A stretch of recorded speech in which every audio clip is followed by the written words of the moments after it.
de constitucionalidade. Nós já estávamos aqui na análise, deixamos para análise da decisão na ação direta de inconstitucionalidade por ato omissivo, prevista aqui no artigo 12H da Lei 9868. Tá? Nós vimos que essa ação tem por finalidade declarar a inconstitucionalidade de uma omissão legislativa ou de um ato administrativo que esteja dependendo de uma lei ou de uma regulamentação administrativa para ser usufruído a algum direito previsto, disciplinado, regulamentado, criado na Constituição Federal. Não é? Então, às vezes a Constituição não tem auto-aplicabilidade de determinados direitos nela assegurados. Por isso é que precisa da regulamentação por lei, às vezes por ato, chama-se ato administrativo porque depende, às vezes, ou de decreto do presidente, ou de regulamentação de algum ministério, ou de alguma entidade da administração pública indireta, para essa regulamentação, dependendo dos casos, nesses casos raros que a Constituição autoriza. Né? Aqui nós temos a parte dos efeitos, vamos dizer assim, parte dos efeitos de uma decisão dessa natureza, no que diz respeito principalmente à questão da obrigatoriedade, a força obrigacional, a eficácia que essa decisão adquire em termos de carga eficacial e carga obrigacional. Vejam que o dispositivo do artigo 12H diz apenas que declarada a inconstitucionalidade por omissão, com observância do disposto no artigo 22, que é a questão do quórum de assentada, será dada ciência ao poder competente para a adoção das providências necessárias. Esse poder competente é quando se trata de lei que venha a regulamentar alguma matéria da Constituição. Por quê? Porque no caso de omissão administrativa, nós temos o parágrafo 1º, que diz que, em caso de omissão imputável a órgão administrativo, as providências deverão ser adotadas no prazo de 30 dias. Aí aqui dá um prazo, inclusive podendo o tribunal estipular outro, dependendo da excepcionalidade do caso, né? O interesse público envolvido, as circunstâncias específicas e assim por diante. Pode até fixar outro prazo. E aí vamos falar logo dessa parte administrativa. Quando não é cumprido na parte administrativa a determinação da regulamentação no prazo concedido pelo Supremo Tribunal Federal, aí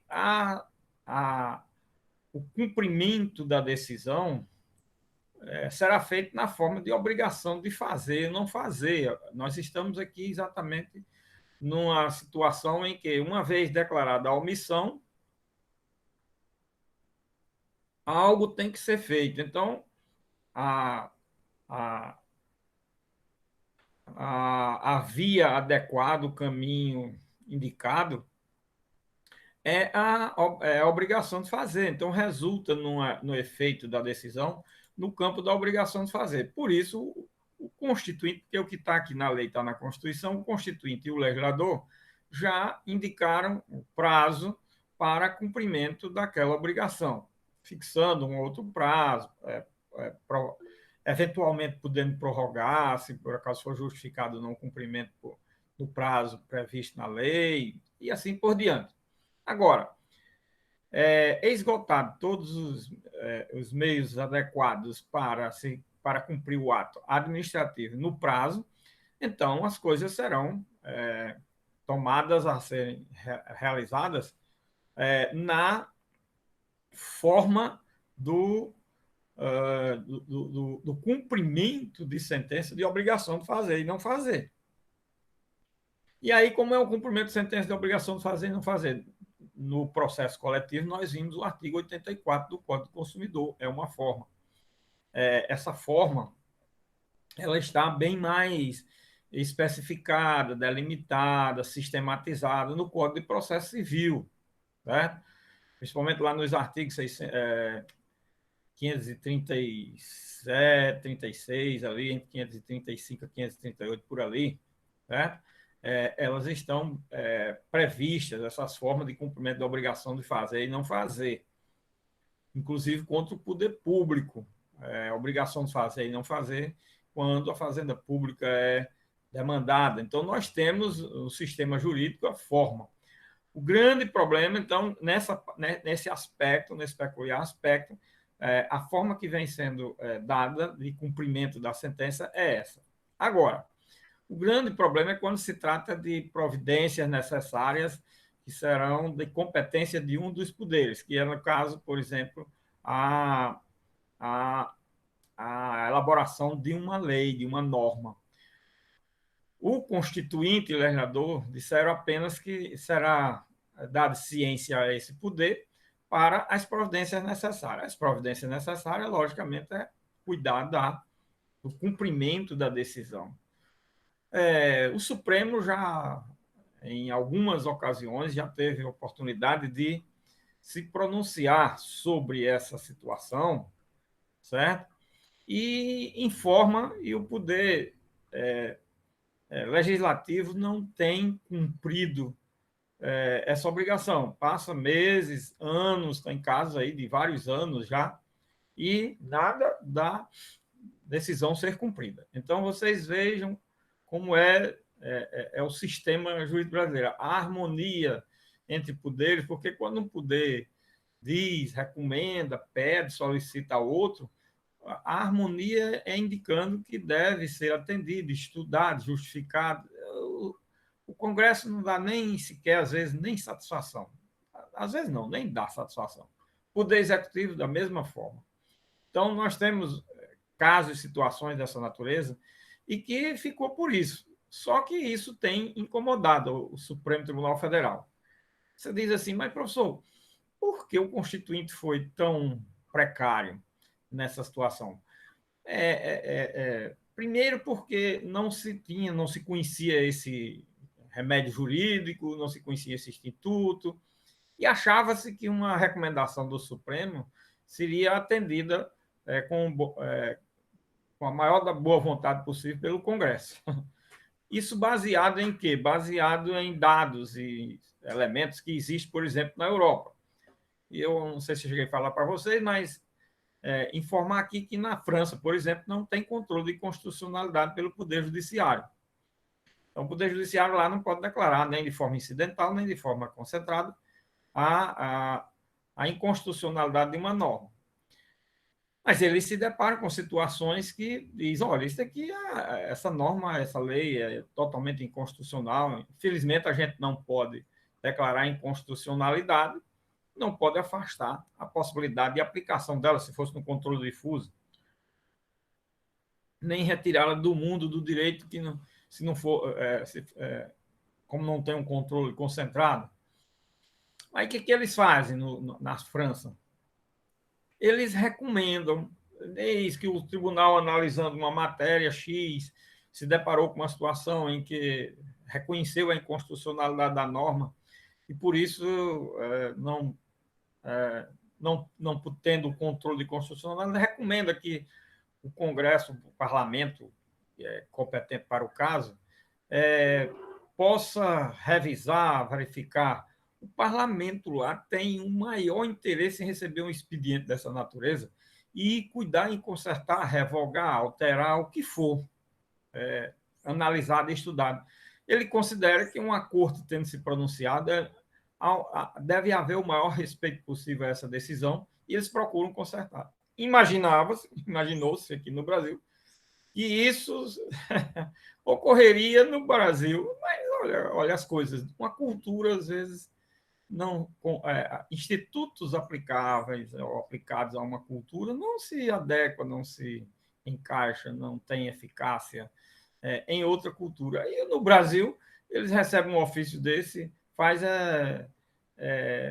no outro dia já está na imprensa dizendo que o parlamento, o Congresso está dizendo que o Supremo está querendo mandar no Poder Legislativo, que ele não pode mandar, ou se não pega aquele ofício, já rasga, bota no lixo. É assim, a nossa cultura é essa. Então, não funcionou, não funciona na prática o Instituto com relação à eficácia, efeito, que possa levar a produzir efeito da decisão judicial. Isso tem incomodado o Supremo, e o Supremo tem se pronunciado no sentido de saber se vai além do que está dito na Constituição para aplicar ao caso da ação direta de inconstitucionalidade por omissão aquilo que diz respeito ao mandado de injunção. Nós vamos ver o mandado de injunção e eu vou apenas falar aqui, não vou explicar o mandado de injunção agora, para dizer que no mandado de injunção é diferente. A decisão judicial proferida pelo Supremo é também de declarar a inconstitucionalidade, certo?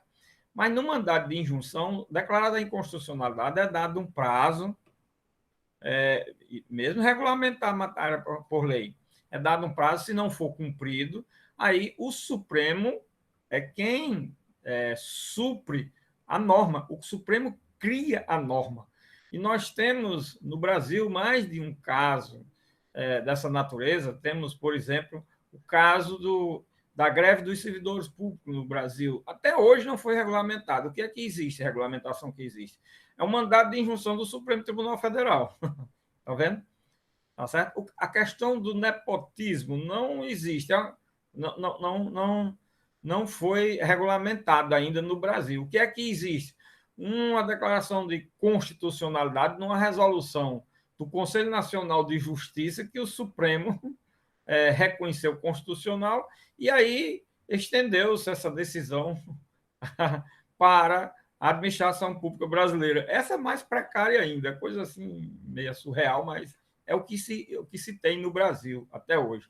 Vejam, assuntos, temas altamente relevantes, interessantes e que precisam ser regulamentados e não se regulamentam. Aí, minha gente, vem o Supremo e, por força da Constituição, por força do que está autorizado na Constituição, e supre o que o legislador não fez, não faz. É por isso que tem algumas decisões do Supremo Tribunal Federal que são criticáveis, mas outras não. Por quê? Porque estão autorizadas pelo Constituinte. Agora, tem decisões do Supremo que realmente não estão autorizadas, não estão previstas em lei, mas o Supremo pode suprir uma lei, pode fazer uma lei no lugar do legislador, certo? Com um mandado de injunção. Imagina, com um mandado de injunção. Bom, então, no campo da lei da ação direta de inconstitucionalidade por omissão, o que nós temos ainda é essa possibilidade de cumprir o prazo, de dar apenas uma ciência para o cumprimento necessário.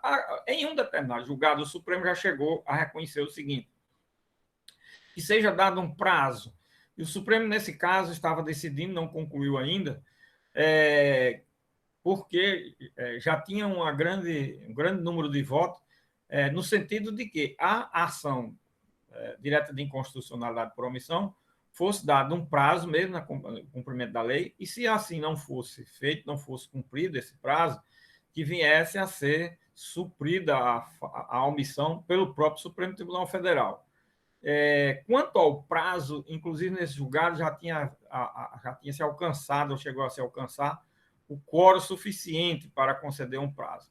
E estava tendendo, no julgamento, que não concluiu, está tendendo a se pronunciar o Supremo no sentido de fazer suprir a omissão na forma do que está regulamentado hoje no mandado de injunção, que nós vamos ver posteriormente, e isso vai ajudar a trabalhar esse raciocínio que diz respeito à eficácia dessa decisão. Por força da lei da Constituição nessa ação, só possível, por força da lei, nesses dispositivos, né? Só é possível a ciência para providência do suprimento da omissão.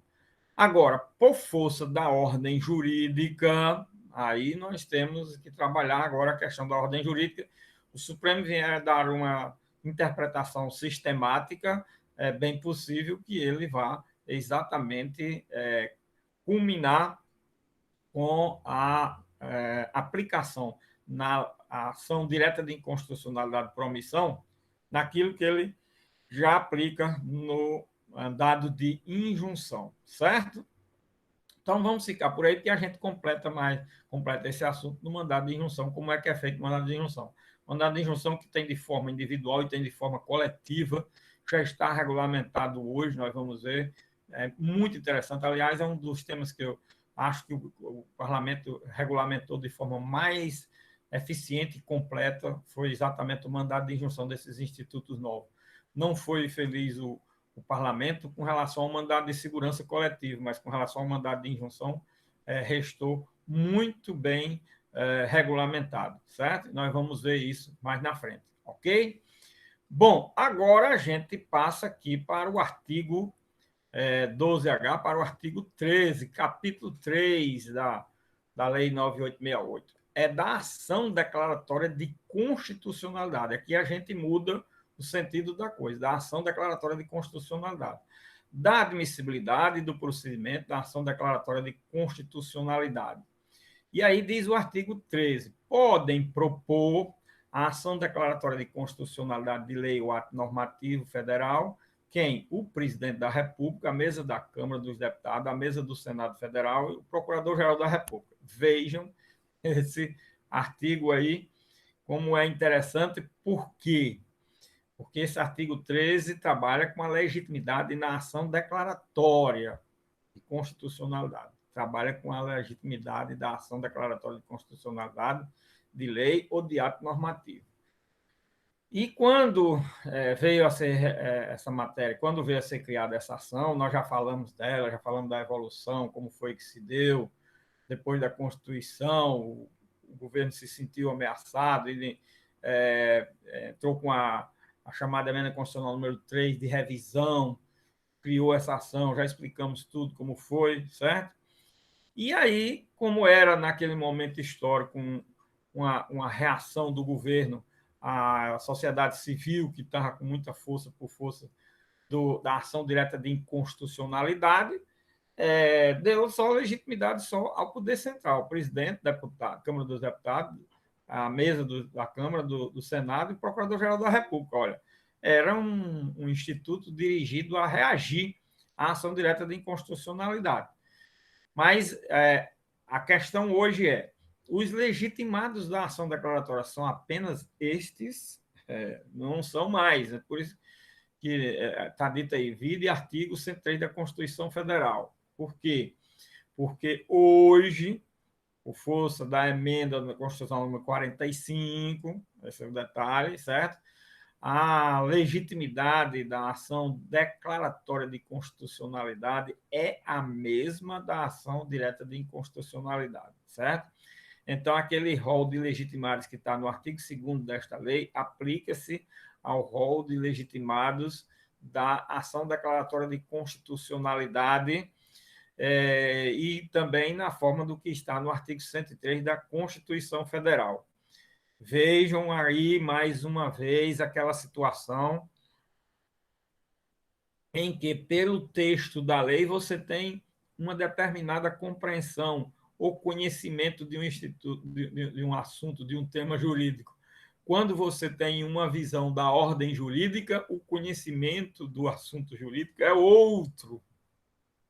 Olha aí, se você tiver conhecimento só dessa lei, da regulamentação dessa lei, dessa matéria pela lei, está na lei, está na lei. Agora, está correto, está completo, se aplica a lei do jeito que está, não está correto, não está completo, não se aplica a lei do jeito que está, tá vendo? Porque o que se aplica é a ordem jurídica, é o direito vigente, tá certo?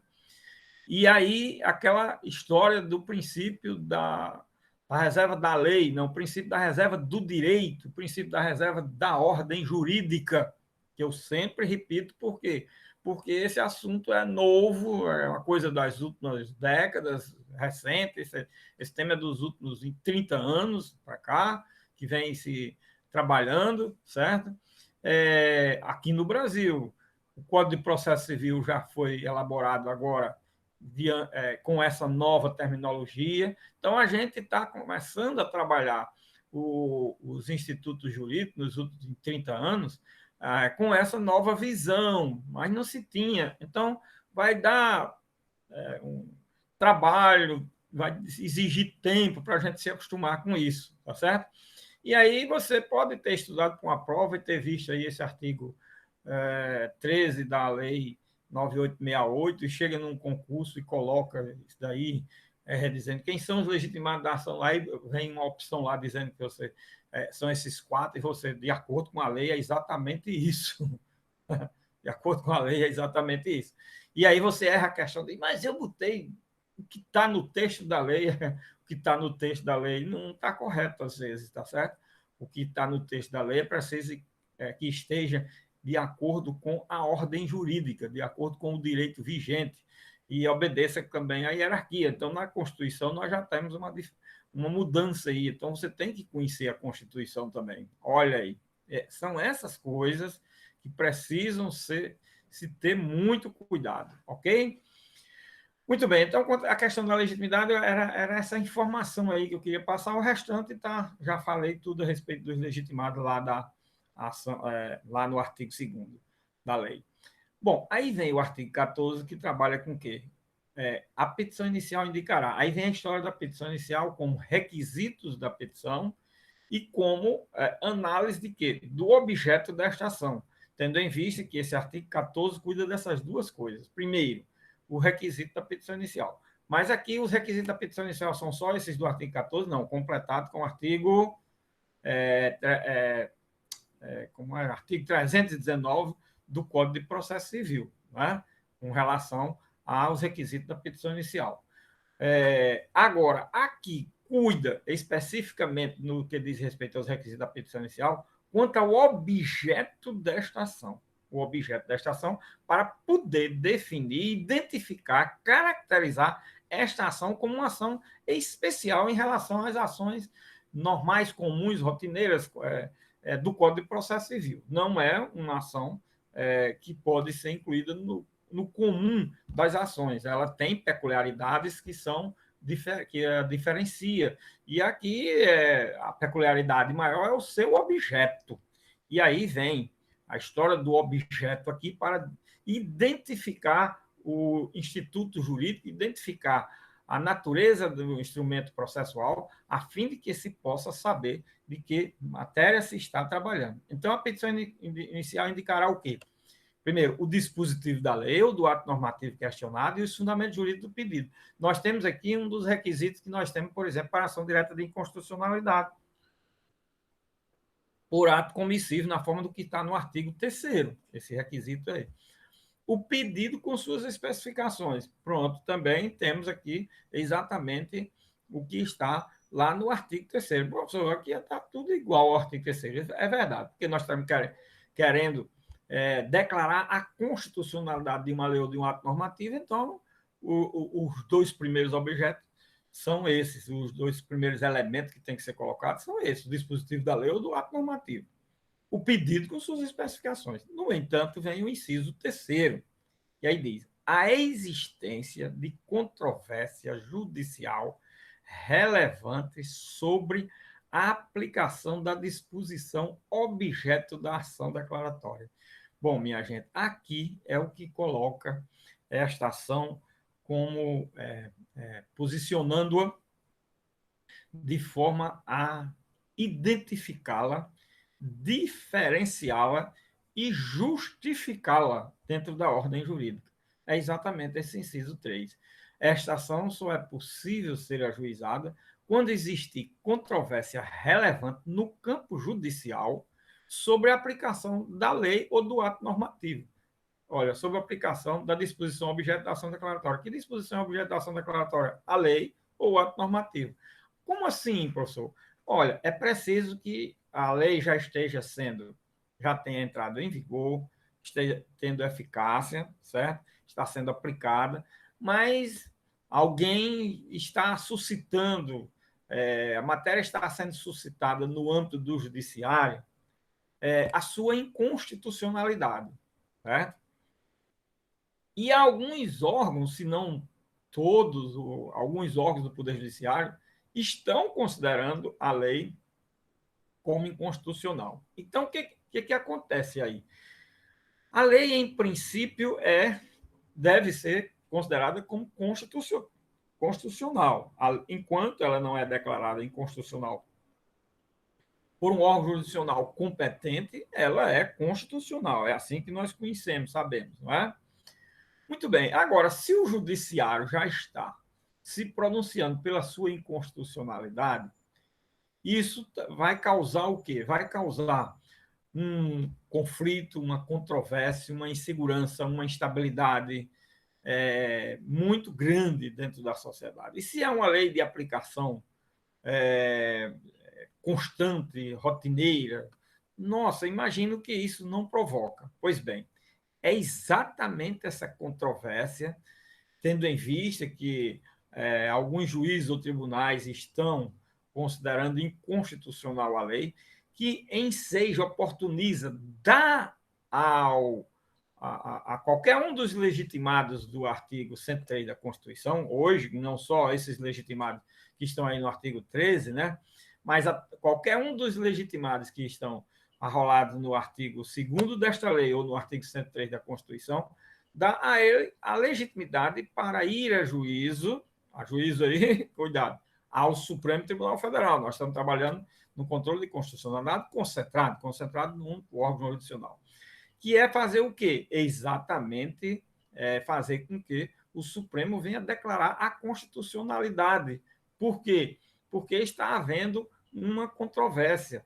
Mas a lei não é constitucional, sim, mas tem órgão jurisdicional que tem o poder de dizer se é constitucional ou inconstitucional e que está dizendo que é inconstitucional. Isso está provocando uma controvérsia, está provocando um conflito, está provocando uma instabilidade, está provocando uma insegurança jurídica muito grande.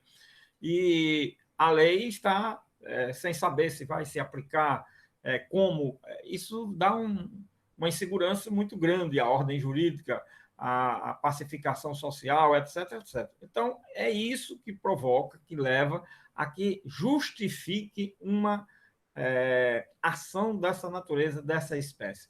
Foi isso que levou o Supremo Tribunal Federal, que esses requisitos estão na Constituição, não é, minha gente? Através da emenda constitucional número 3, que eu já falei, né? É, essa, essa justificativa, essa forma de demonstração do interesse de um dos legitimados e a juízo em razão dessa controvérsia, é o que justifica essa ação. Foi isso que levou o Supremo Tribunal Federal, na época, julgar constitucional a criação dessa ação declaratória de constitucionalidade, apesar de, como eu já falei aqui para vocês, de toda a doutrina ter trabalhado em sentido contrário, ou se não quase toda a doutrina ter trabalhado em sentido contrário, certo? E aí, esse inciso 3 é o que justifica exatamente a possibilidade do uso dessa ação. E é aí onde tem a parte do objeto dessa ação que a caracteriza, identifica e indica sua natureza jurídica, certo? E, nesse sentido, nós temos aí um outro aspecto interessante. É que nós estamos trabalhando com o chamado controle de constitucionalidade abstrato. Pois é. Então, numa ação direta de inconstitucionalidade, por exemplo, por ato comissivo, no dia que a lei é publicada, já pode se ingressar no Supremo Tribunal Federal com uma ação direta de inconstitucionalidade. Repara que coisa interessante. Agora, a pergunta é: uma ação declaratória de constitucionalidade já pode ser ajuizada só com a publicação da lei? Não. Se não existe esse requisito do inciso terceiro, esta ação não pode ser ajuizada. Esta ação só pode ser ajuizada quando surgir uma situação ou situações em que enseje demonstrar o que está enumerando, indicando, apontando esse inciso 3 do artigo 14 da lei. Esse é um aspecto muito interessante, relevante, que pode cair aí num concurso, ou você precisa saber, conhecer e ter o domínio da espécie de ação sobre esse aspecto, tá certo? Professor, Sim, pois não. foi o que aconteceu com a Lei Maria da Penha, né? Ela teve um ADO com ela, né? Isso. Como é? A Lei Maria da Penha, Sim, ela precisou de um ADO para garantir a, a a sua uniformização. a sua uniformização, porque muita gente entrou com muita gente não, entraram com ação, muitas medidas de inconstitucionalidade, porque alegando em princípio uma discriminação, porque era proteção da mulher, aquela coisa, né? E aí foi preciso exatamente o ADO para dar unidade. Olha aí, o que é que vem? Dar unidade de pensamento. O Supremo, nós vamos ver que numa ação dessa, o Supremo pode declarar constitucionalidade e pode declarar inconstitucionalidade. O que ele vier a declarar é o que vai ficar prevalecendo de forma unificada, sem que possa ninguém mais contestá-la juridicamente, né? É, é, inaplicá-la e assim por diante, entendeu? São exatamente essas situações que ensejam essa possibilidade. É, a reforma, por exemplo, trabalhista ocorrida aí há uns 2 anos atrás, 2 ou 3 anos, também estava sendo objeto de muita controvérsia e tem uma ação declaratória de constitucionalidade para declarar a constitucionalidade das normas da lei, entendeu? Porque muito questionamento foi feito e já estavam alguns juízes e tribunais se manifestando em sentido contrário. Então, o Supremo já se manifestou, acho que ainda em sede liminar, mas de forma muito é, é, pronta e rápida para poder inibir as controvérsias e os conflitos que iriam existir, a instabilidade que isso dá. Tá certo? Muito bem. Aí no parágrafo único, a petição inicial acompanhada de instrumento de procuração, aí aquela mesma regra dos documentos que se aplica. O artigo 15, a petição inicial inepto não fundamentado manifestamente improcedente, já vimos também, pode ser indeferido pelo relator. O agravo que é interposto, parágrafo único, não se admitirá a desistência, artigo 16, também já vimos. Artigo 17, vetado. 18, não se admitirá a intervenção do terceiro no processo de ação declaratória de constitucionalidade, então também nós já vimos isso aqui, certo? 19, decorrido o prazo do artigo anterior, que é do artigo 18, nos parágrafos 1º e 2º, não tem mais esse prazo, porque os parágrafos 1º e 2º foram vetados, será aberto vista ao Procurador-Geral da República, que deverá pronunciar-se no prazo de 15 dias. Aqui o Procurador da República é quem pode se pronunciar nesta ação. Vencido o prazo do artigo anterior, o relator lançará o relatório com cópia a todos os ministros pediria para julgamento. Também já explicamos essa matéria, que está no artigo 20. Em caso de necessidade de esclarecimento da matéria, parágrafo 1º, 2º e terceiro, são os mesmos que nós já vimos para as duas ações anteriores, que é a parte de possibilidade de instrução, com audiência pública, com perícias, com realização de informações complementares, o que for, se for o caso, certo? Na ação, e vem até chegar, porque esse assunto é assunto dado, é o que eu disse. Naquilo que já foi dado, eu só faço referência.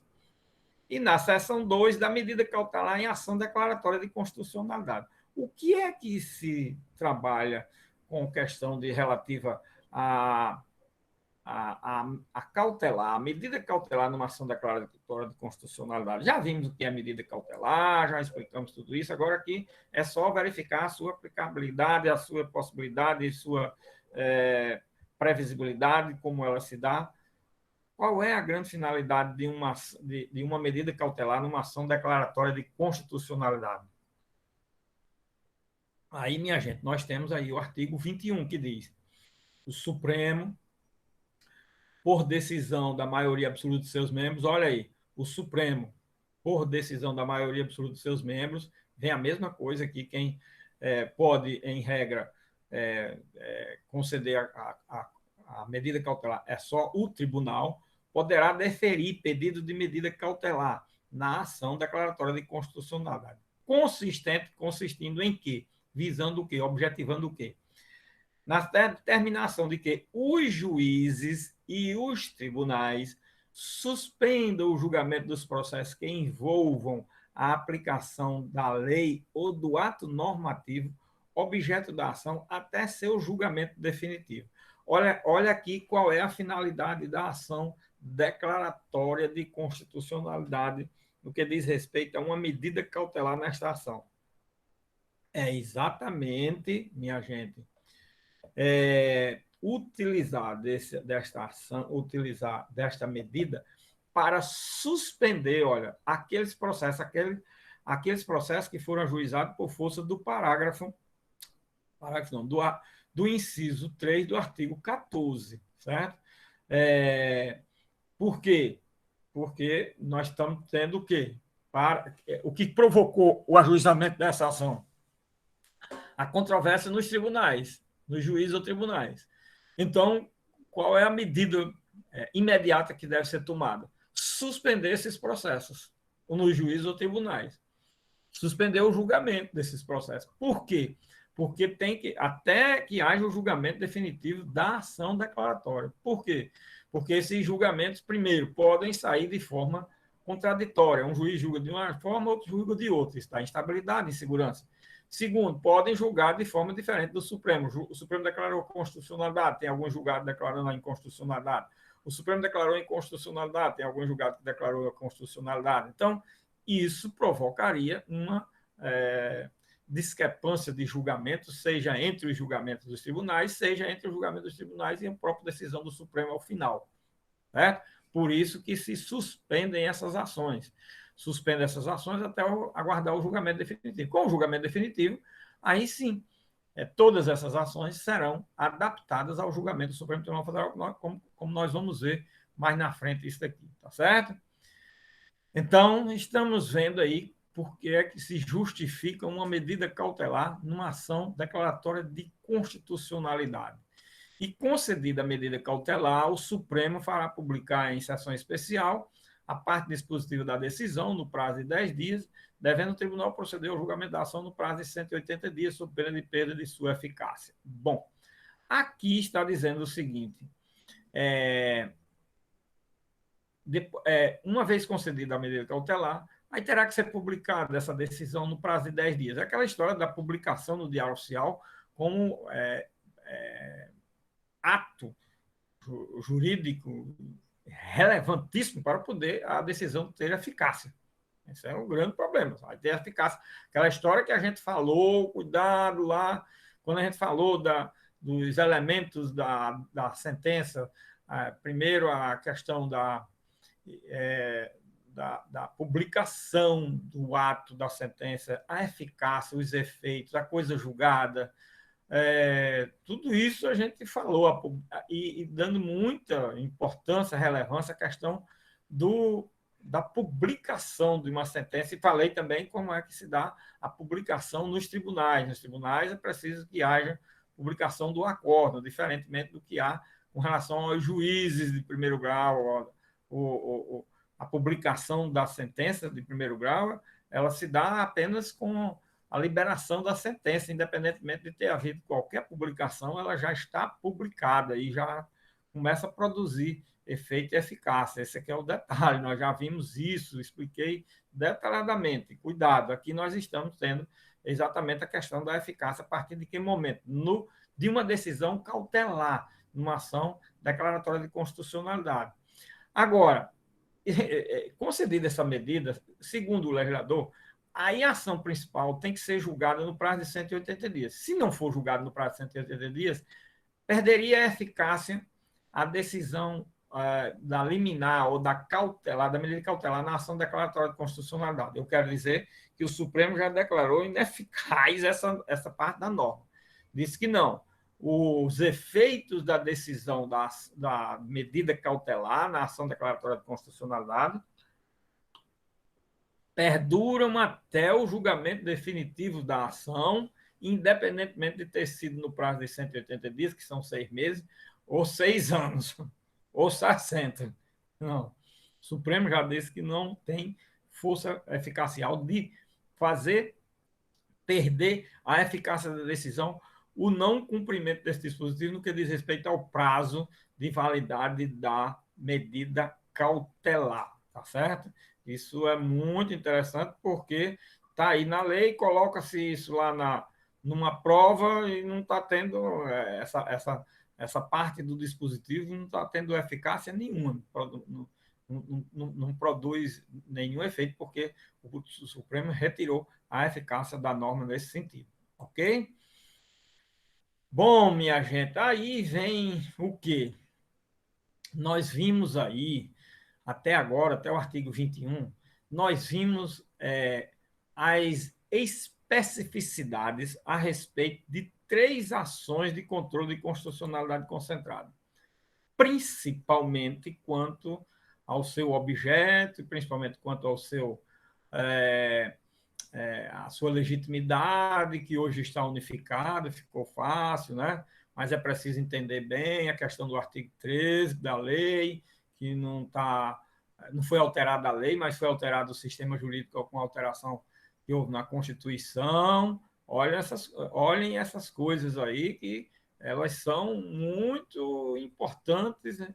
Relevantes para uma compreensão e se saber e se conhecer os institutos jurídicos. Né? Muito bem. Aqui, agora, então, nós vimos o quê? Primeiro, a ação direta de inconstitucionalidade por ato comissivo, vai do artigo 2º ao artigo 12. Depois nós vimos a ação direta de inconstitucionalidade por ato omissivo, vai do artigo 12A até o artigo 12H. Depois nós tivemos a ação declaratória de constitucionalidade do artigo 13 ao artigo 21, certo? Olha aí. Pronto. Procedimento, legitimidade, objeto, certo? Formalidades, sujeito e objeto, tá vendo? Dessas 3 ações. Agora, nós vamos ver aqui o capítulo 4 desta lei. Esse capítulo 4, ele cuida do seguinte: da decisão na ação direta de inconstitucionalidade e na ação declaratória de constitucionalidade. O que nós vamos ver aqui? Nós vamos ver situações em que se aplica as 3 espécies de ações, certo? Aplica-se aos 3 instrumentos de controle de constitucionalidade que nós vimos até agora. Esses dispositivos que vão do artigo 22 ao final da lei, eles tratam de temas que são comuns, tá certo? Que são comuns às 3 espécies de ações. Então, tenham em vista esse detalhe. É muito importante se trabalhar esse detalhe aí, tá certo? O legislador denominou da decisão nas ações direta de inconstitucionalidade e na ação declaratória de constitucionalidade. Ok? Agora vamos ver o que se aplica a essas ações. Vamos ver aí como é que se aplica esses dispositivos a todas as ações. A primeira, artigo 22. Esse artigo 22 eu já falei a vocês várias vezes, né? Cada uma das ações, sempre em algum dispositivo da lei, invoca esse artigo 22. Eu falei a vocês que era, mas vamos ver aqui. Tanto ele ter sido já mencionado, o que aqui ele trata? A decisão sobre a constitucionalidade ou inconstitucionalidade da lei ou do ato normativo, somente será tomada se presentes na sessão pelo menos 8 ministros. Olha aí, aquilo que eu já havia falado. Esse artigo 22, ele cuida de quórum no Supremo Tribunal Federal para decidir uma ação de controle de constitucionalidade concentrada. E exige que esteja presente na sessão pelo menos 8 ministros. São 11 ministros, então tem que estar presente pelo menos 8, certo? Então são o quê? 2/3 aí, vamos dizer assim, que seria assim, 2/3 dos ministros, mas acima de 2/3 dos ministros, né? Ou 2/3 dos ministros. Então, esse é o chamado quórum, que eu denomino de quórum de assentada de julgamento. O Supremo vai iniciar o julgamento de uma ação direta de inconstitucionalidade, uma ação declaratória de constitucionalidade. Tem que verificar se tem um quórum de pelo menos 8 ministros presentes. Às vezes, vocês sabem que as sessões do Supremo, principalmente quando dá do meio para o fim, um ministro precisa ter um compromisso, outro tem outro, e sai, às vezes, 3 ministros, fica só 8, às vezes sai 4, fica só 7, e assim por diante. Aí o que acontece? Nessa hora, duas coisas acontecem. Uma, se tiver menos de 8 ministros, não pode começar o julgamento. Segundo, se começa, tem 8 ministros, mas no momento em que um outro ministro precisa de sair e tem que sair, às vezes tem 8 ministros, mas o presidente tem um compromisso em razão do cargo e tem que sair. Aí vai ficar 7 ministros. O que acontece aí? Acontece que o ministro vai ter que...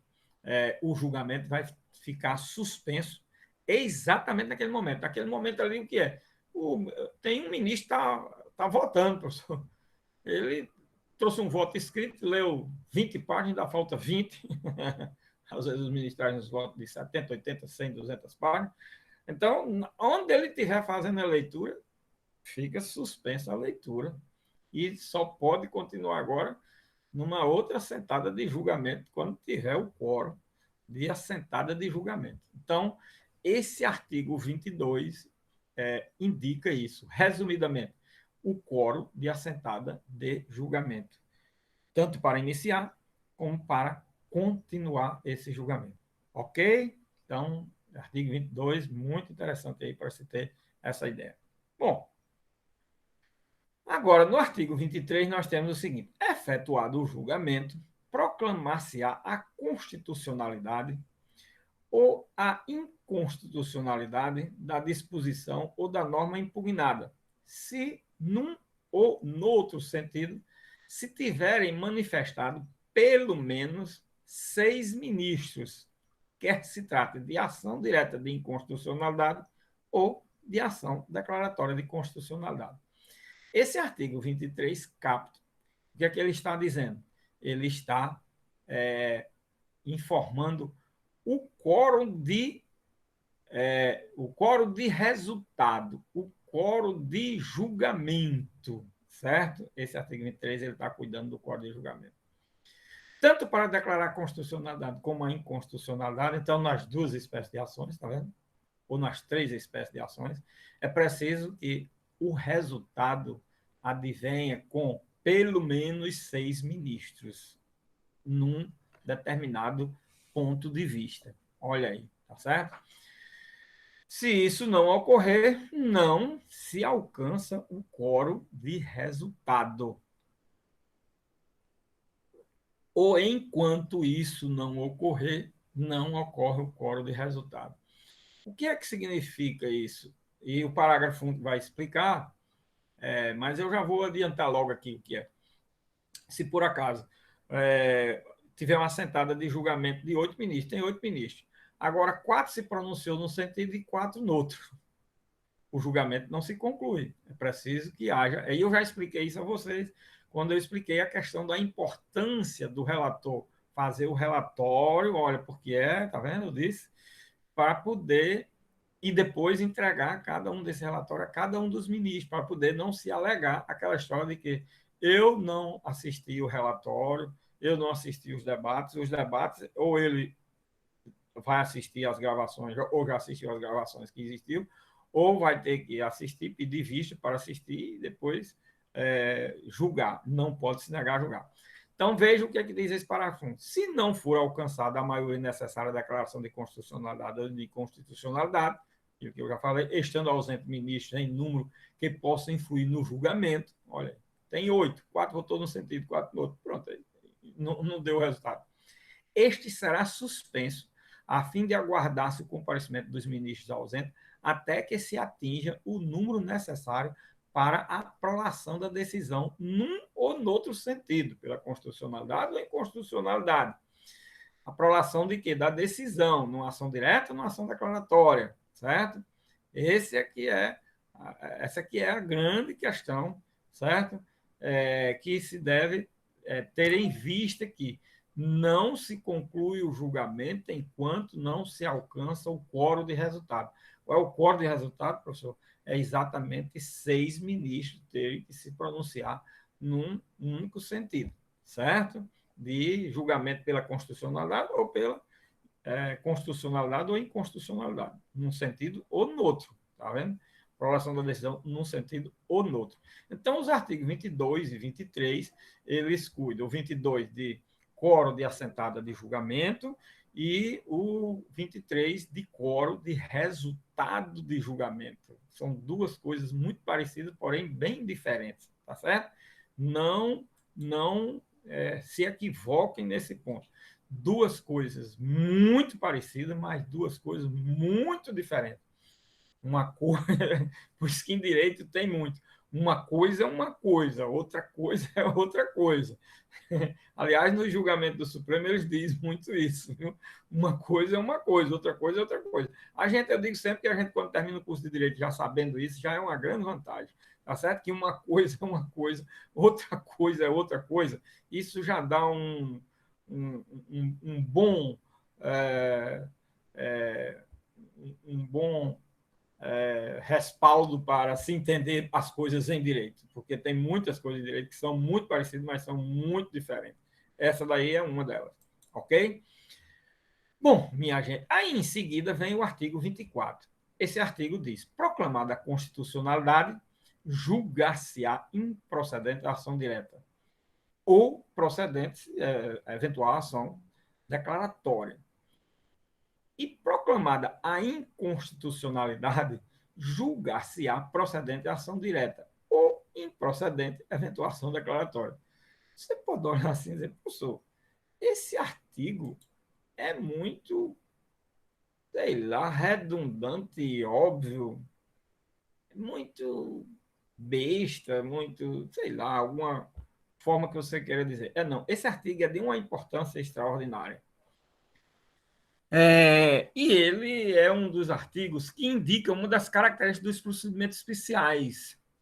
Quando vocês estudarem procedimentos especiais, eu espero que vocês tenham tido a primeira aula logo para identificar por que os procedimentos são especiais. E aí, o que é que se trabalha nessa aula? Exatamente as características dos procedimentos especiais. Eu espero que vocês tenham feito isso, tenham estudado, assistido essa aula, tenha sido falado muito aí do decorrer do desenrolar do tema no semestre, o professor, logicamente, deve ter falado várias vezes dessas peculiaridades, porque eu chego aqui num dos procedimentos especiais, ou em alguns dos procedimentos especiais, eu vou ter que falar, então não tem jeito. O professor fica o tempo todo tendo que fazer referência a essas características. E uma delas é essa daí. Qual é uma das características que tem nos procedimentos especiais? Ele ter o quê? Exatamente a duplicidade de efeitos que é produzido numa decisão judicial. O que significa isso? Significa que, se a ação for julgada procedente, certo? O juiz se pronunciou pela entrega do bem da vida em razão da procedência. Se a ação for julgada improcedente, o juiz não só negou o direito ao autor, ele tem que conceder esse direito ao réu, ao demandado, tá certo? As ações mais tipicamente exemplificadas como de natureza dúplice, certo? Natureza dúplice das ações, é exatamente as ações possessórias, as ações dominiais, certo? São os exemplos que a doutrina é pródiga em citar, mencionar, referir esses exemplos, certo? E por quê? Porque se o juiz julga procedente uma ação de possessória, seja uma ação reintegratória de manutenção de posse, ele vai declarar a posse em favor e determinar que seja entregue o bem ou permaneça o bem nas mãos do autor, certo? Se ele julga improcedente, ele vai ter que declarar e reconhecer que o bem deve ou ser entregue ou permanecer nas mãos do réu, e assim por diante. Essa é a natureza dúplice da ação. A ordem jurídica brasileira tem as ações de natureza dúplice como exceção à regra. Por isso que quase não se sabe, não se conhece, não se fala muito em ações de natureza dúplice. Agora, como é que eu sei que uma ação tem natureza dúplice, professor? Só se sabe que uma ação tem natureza dúplice quando ela, quando o próprio direito, a própria ordem jurídica prevê essa exceção. Aí nós estamos aqui, primeiro, justificando, olha, a existência do artigo 24. Por quê? Porque esse artigo 24, ele dá exatamente a natureza dúplice às ações de controle de constitucionalidade concentrado no que diz respeito à ação direta, declaratória, ação direta e a declaratória, certo? Olha, aí ele diz o quê? Vou dizer aqui com as minhas palavras. Ele diz que se for uma ação direta de inconstitucionalidade, se ele julga procedente, declara a inconstitucionalidade. Agora, esta mesma ação, se ela for julgada improcedente, aí o Supremo declara a constitucionalidade da lei. E se ela não tivesse natureza dupla, não era assim, não, professor? Não. Se ela não tivesse natureza dupla, o Supremo seria o seguinte: se ele julgasse procedente essa ação, ele apenas declarava a inconstitucionalidade. E se ele julgasse improcedente essa ação, ele dizia que julgava improcedente a ação e não ia declarar a constitucionalidade da norma. Aí você ficava o quê? Na dúvida. Bom, ele declarou que não é inconstitucional, então a constitucionalidade vem por presunção implícita, aí outro juiz, outro órgão judicial poderia dizer, bom, como o Supremo não declarou inconstitucional, eu posso declarar inconstitucionalidade. Olha, teria essas aberrações, que isso não é difícil de acontecer. Por isso é que o legislador foi logo bem claro e foi direto em afirmar que uma ação dessas, uma dessas ações, uma vez ajuizada, o resultado não vai ser deixando dúvidas. Se ela for uma ação declaratória, agora vamos para o exemplo da ação declaratória. Se ela for uma ação declaratória, o Supremo julga procedente, declara a constitucionalidade da lei. Agora, se ela for julgada improcedente, professor, se ela for julgada improcedente, olha, o Supremo vai declarar a inconstitucionalidade da lei ou dos dispositivos da lei, assim por diante, certo? Então, no caso também na declaração, na ação direta de inconstitucionalidade por omissão. Então, vocês vejam como o artigo é importante, primeiro porque como se trata de ações que o legislador empresta natureza dúplice, é preciso que ele diga, tendo em vista que a natureza dúplice ela vem sempre prevista na lei, tá certo? No Código de Processo Civil, as ações especiais de natureza dúplice, elas têm também as previsões, por exemplo, a ação de consignação em pagamento, depois da reforma de 94, ela adquiriu natureza dupla. Antes da ação de consignação em pagamento, ela não tinha natureza dupla. Você sabe o que acontecia na prática? Eu vou dar só um exemplo para vocês verem o que acontece. Aí a ação de consignação em pagamento não tinha natureza dupla antes de 94. Aí, quando o juiz julgava procedente, ele extinguia a obrigação. Quando ele julgava improcedente a ação de consignação, o que acontecia? Ele não resolvia o problema, aí ficava pendente. Agora eu tenho que ir ao judiciário, aí a parte contrária teria que ir ao judiciário para resolver o problema da quitação da dívida do todo ou em parte. Se não fosse quitada, se o juiz não reconhecesse na consignação a quitação total do jeito que tinha sido ajuizada a ação, aí eles julgavam improcedente, se ele não reconhecesse. Aí o que acontecia? O problema não ficava solucionado entre as partes.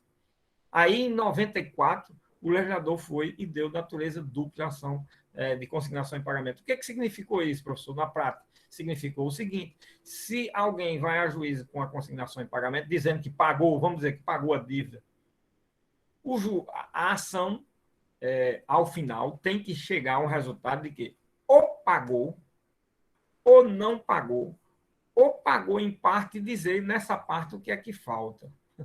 Como era antes, não pagou ou não pagou todo e julgava improcedente. Pronto. E aí, se eu tivesse pago parte? Aí não tinha ficado resolvido o problema. Se eu tivesse pago no todo, mas não demonstrei nessa ação, eu teria que ajuizar uma outra ação para comprovar. Imagina aí as coisas como eram. Depois de 94, a ação de consignação e pagamento adquiriu natureza dupla. Então, o juiz não se limita só a dizer, olha, a obrigação foi cumprida exatamente de acordo com o que está na petição inicial. Não, a obrigação não foi cumprida de acordo com o que está na petição inicial. Julgo improcedente a ação. Certo? Se foi de acordo com o que está na petição inicial, julgo procedente a ação. Não foi. Mas, olha, eu já paguei parte. Não, isso é um problema para você resolver no outro processo. Olha aí como era que ficava. Agora não. Tem que ser resolvido esse problema também na ação de consignação e pagamento. Ok? Então, são essas coisas que acontecem, minha gente, em razão de uma natureza dupla ou não de uma ação. Ok? Muito bem. Vamos. É só uma outra informação que vocês também devem ter dado lá nos procedimentos especiais. A ação de natureza dúplice, não é? Primeiro é exceção dentro da ordem jurídica, previsto especificamente, não é? E ela tem a natureza de fazer com que no processo comum só se dá a natureza dupla quando existe uma espécie de uma espécie não, quando existe a reconvenção. Quando existe a reconvenção, a gente tem duas ações paralelas, não é? Pronto. O que é a ação de natureza dupla? É evitar que precise de existir uma reconvenção. Também tem isso. Agora, nas ações que não têm natureza dupla, tem que ter a reconvenção. É só uma informaçãozinha também aí para ajudar vocês no raciocínio das coisas, tá bom? Muito bem, minha gente. Então, o artigo 24 dá a natureza de ação dúplice às ações de controle de constitucionalidade concentrada. E qualquer que seja a ação julgada, não vai se ficar na dúvida se ela é só inconstitucional ou se ela é só constitucional. Não. Qualquer que seja a ação julgada, o resultado vai declarar uma situação ou outra. Tá certo? Bom, 25. Julgada a ação, face à comunicação à autoridade ou ao órgão responsável pela expedição do ato, né? Aí será comunicado à autoridade. Que é a autoridade ou órgão, repare que nós já falamos disso, da questão do sujeito passivo nessas espécies de ações, e já falamos desse assunto. Então, julgada a ação, face à comunicação à autoridade ou ao órgão responsável pela expedição do ato. E aí, essa comunicação no sistema jurídico brasileiro se presta a ser uma espécie de forma de afastar aquela norma da ordem jurídica, né? Esse artigo 25 leva a essa circunstância, certo? Artigo 26. Bom, e quem são esses órgãos de autoridade? Presidente da República, mesa da Câmara, mesa do Senado, se for uma lei federal, estadual, governador, Assembleia Legislativa, sou estadual, certo? 26. A decisão que declara a inconstitucionalidade ou a constitucionalidade ou a inconstitucionalidade da lei ou do ato normativo em ação direta ou em ação declaratória é irrecorrível, ressalvada a interposição de embargos declaratórios, não podendo igualmente ser objeto de ação rescisória. O que é que está vedando esse artigo 26? Duas coisas. Primeiro, recurso que não seja embargo de declaração. Não cabe outra espécie recursal que não seja os embargos de declaração numa ação de controle de constitucionalidade concentrada. Segundo, não cabe ação rescisória de uma ação de controle de constitucionalidade concentrada. Pronto. Esses dois instrumentos processuais que a gente tem dentro da ordem jurídica, certo? Ou seja, uma decisão da ação de uma ação de controle concentrado no sistema jurídico brasileiro só comporta como meio de impugnação apenas e tão somente os embargos declaratórios, certo?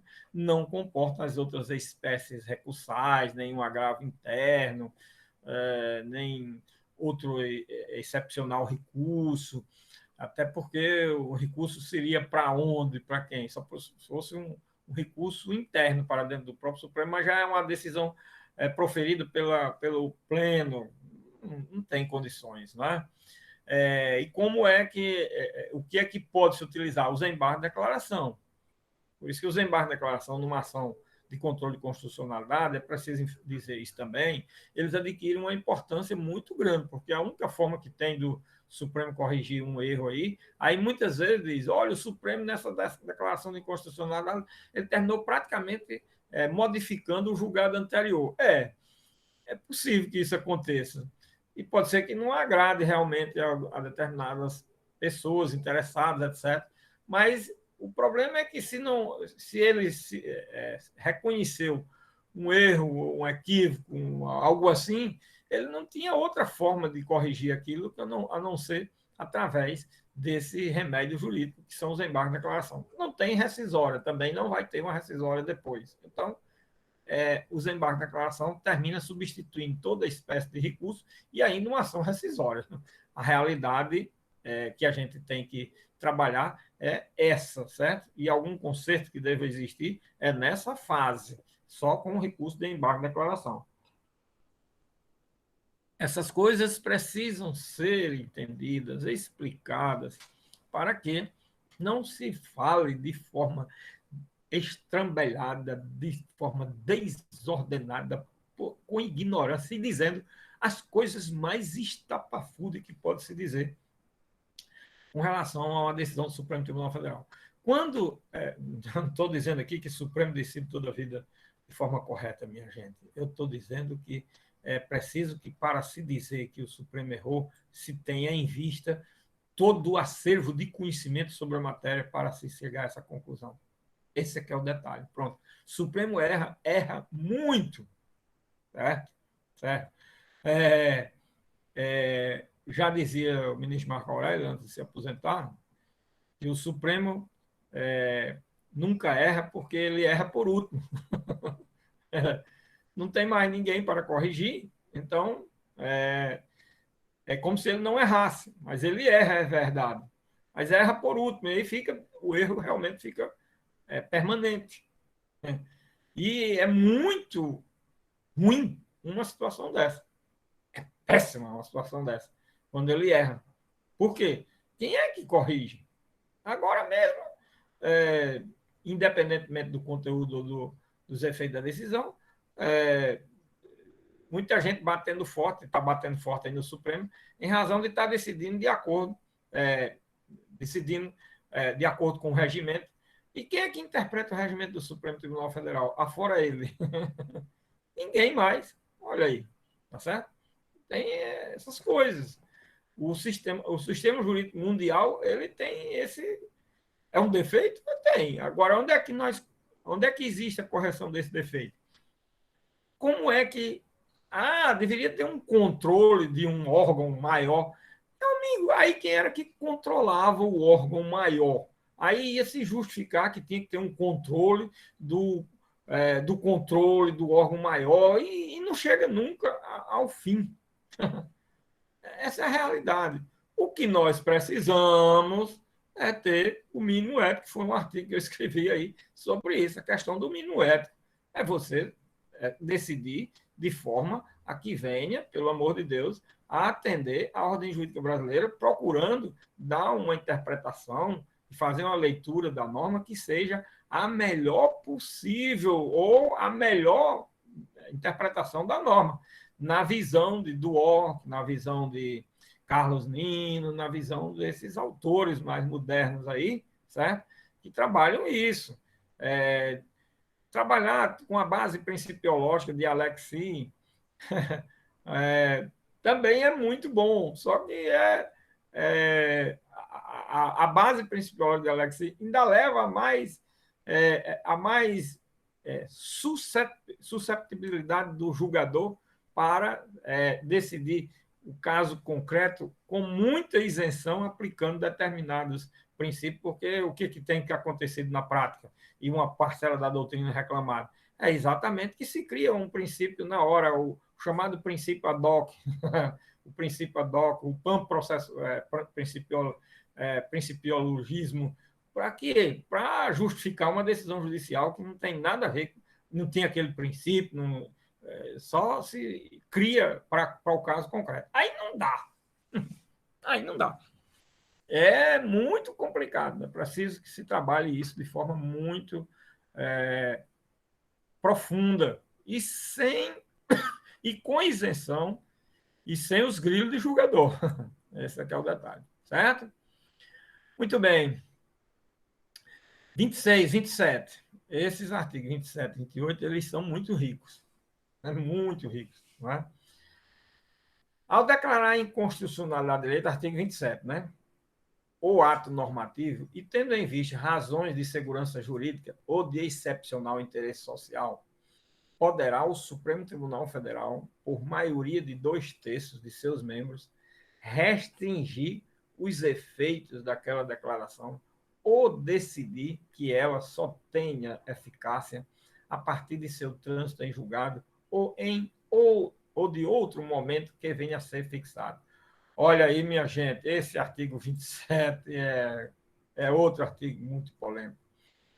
Polêmico por quê, professor? Porque ele cuida, o que é que cuida esse artigo 27? Ele cuida do famoso instituto que o Supremo chama de modulação dos efeitos da decisão judicial em controle de constitucionalidade concentrada.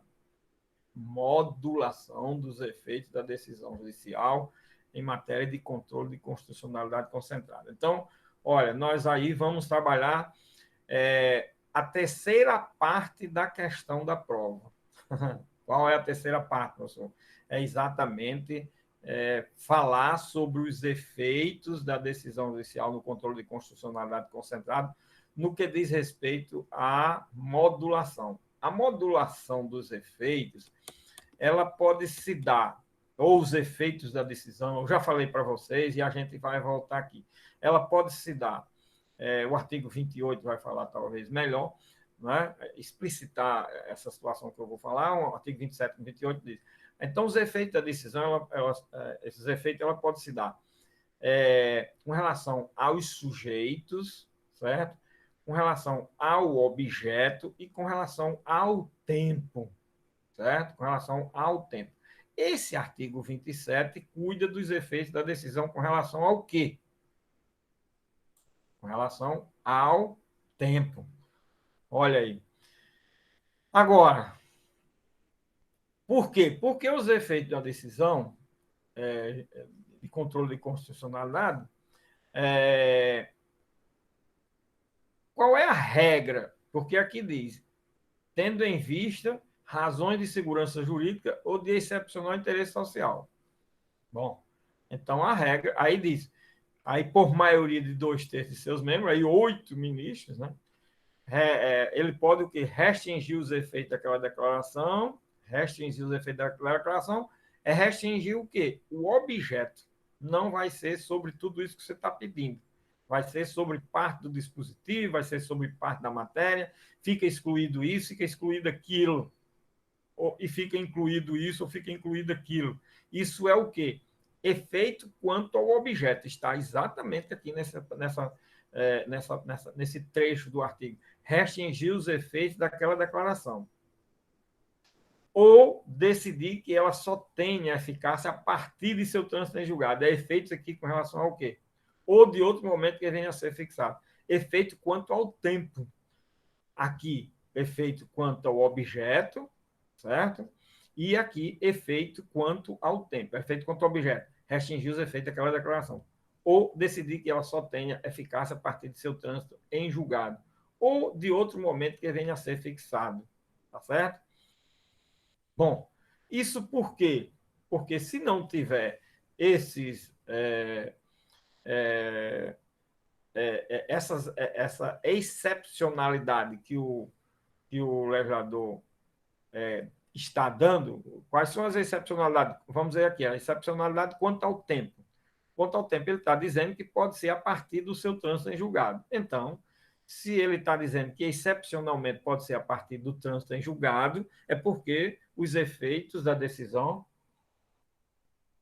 são ex tunc e não ex nunc. E ele está dando aqui oportunidade de que seja ex nunc. Então, por que ele está dizendo? Porque está sendo a partir da data do trânsito em julgado. Poderia ser a partir da data do julgamento, o trânsito em julgado ainda não ocorreu, também pode ser, mas aí está aqui na outra parte. ou de outro momento que venha a ser fixado. Seria qual? A partir do julgamento, antes mesmo do trânsito em julgado, é uma hipótese, mas em outro momento a ser fixado, pode ser o quê? Pode ser daqui a 6 meses, daqui a 1 ano, daqui a 2 anos, daqui a 3 anos. Aí isso é o que se chama efeito, modulação dos efeitos que venham a protrair no tempo. Ou chamado modulação dos efeitos de forma diferida para o futuro. Então, vocês vejam aí como é um assunto que envolve, sem maiores aprofundamentos,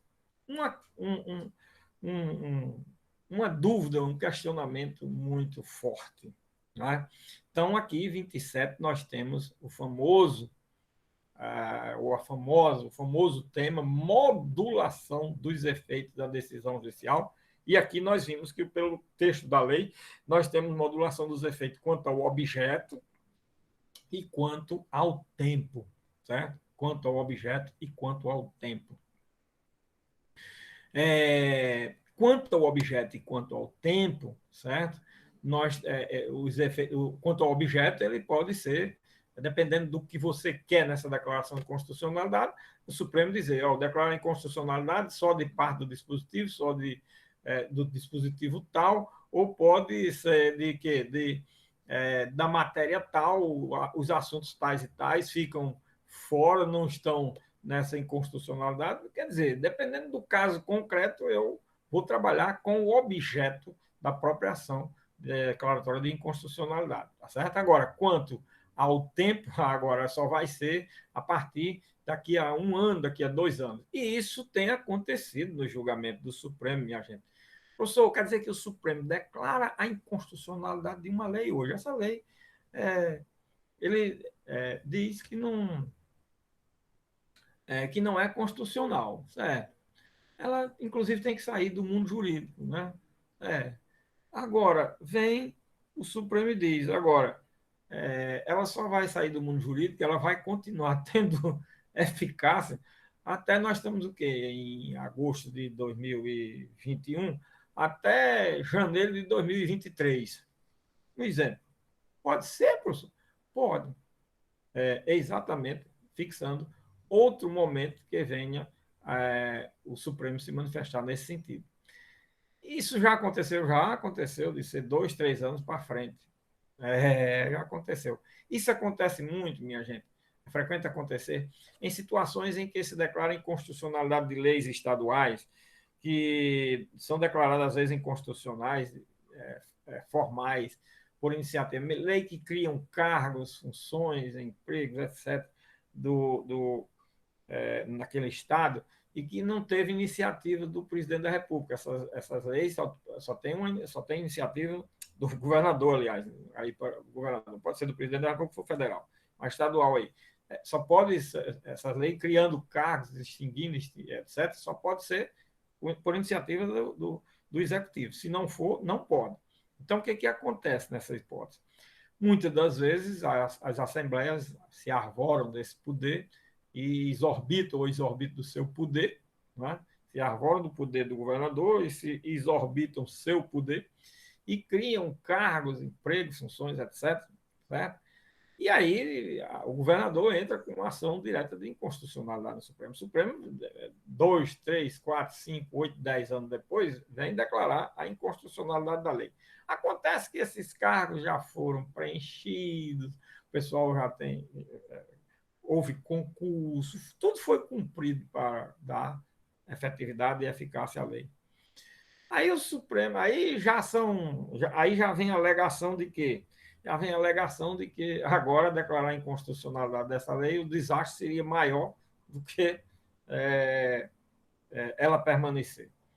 Então o Supremo vai dizer, não, mas a lei é inconstitucional e assim tem que ficar. Agora, ele vai e faz o quê? Ele vai e diz o seguinte, para que haja correção desse vício de inconstitucionalidade, vai se dar um prazo de 2 anos para a lei perder sua total carga eficacial. Nesse interregno de tempo, o governador vai, para perder o governador que estiver lá no mandato, vai vai cumprir essa decisão. Como? Tendo a iniciativa de nova lei, recriando, criando esses cargos, consertando isso daí, certo? E transmudando todo, e revogando a lei anterior. Pronto. Aí revoga a lei anterior, que já foi declarada inconstitucional, mas está ainda em eficácia. Aí revoga a lei anterior e fica essa, e todos os cargos ficam assegurados. E conserta-se o defeito, o vício da inconstitucionalidade. Olha aí, isso é possível? É. E aí é por isso que pode haver o chamado efeito, a modulação do efeito proativo, não é? Para o futuro, que se protrai no tempo, não é? E o efeito, ou chamado também de efeito diferido, também para o futuro. Então, esse artigo 27 é um artigo rico, tem muito mais informações do que isso que eu estou falando, tá certo?